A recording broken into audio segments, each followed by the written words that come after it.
सकता हूँ। चांद और छोटा भालू। एक घने जंगल में जहाँ ऊंचे ऊंचे पेड़ आसमान को छूते थे, वहाँ एक छोटा भूरे रंग का भालू रहता था जिसका नाम था गोलू। गोलू बहुत जिज्ञासु था और हमेशा नई चीजें जानने के लिए उत्सुक रहता था। एक रात गोलू अपनी माँ के साथ अपनी गुफा के बाहर लेटा हुआ था। उसने ऊपर देखा और आसमान में एक चमकीली गोल चीज देखी। माँ, वो क्या है? गोलू ने फुसफुसाते हुए पूछा।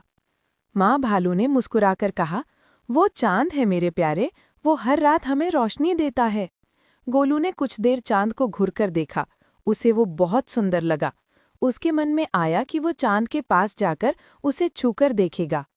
अगले दिन गोलू ने चांद तक पहुंचने की योजना बनाई। पहले उसने सबसे ऊंचे पेड़ पर चढ़ने की कोशिश की, लेकिन चांद फिर भी बहुत दूर था।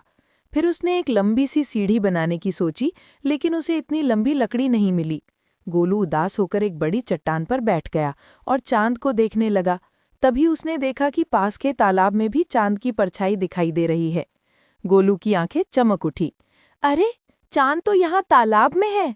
वो जल्दी से तालाब के किनारे गया, लेकिन जैसे ही उसने चांद को छूने के लिए पानी में हाथ डाला, पानी हिल गया और चांद की परछाई गायब हो गई।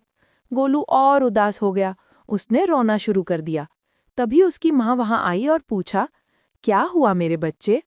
गोलू ने रोते हुए कहा, मैं चांद को छूना चाहता था, लेकिन मैं उसे पकड़ नहीं पाया, ना आसमान में और ना ही तालाब में। माँ भालू ने प्यार से उसे गले लगाया और समझाया, गोलू, चांद बहुत ऊंचा है, हम उसे छू नहीं सकते, लेकिन हम उसे प्यार कर सकते हैं और उसकी खूबसूरती का आनंद ले सकते हैं। और जब तुम उसे याद करोगे तो वो हमेशा तुम्हारी परछाई की तरह तुम्हारे पास रहेगा। गोलू ने अपनी माँ की बात सुनी और ऊपर आसमान में चांद को देखा।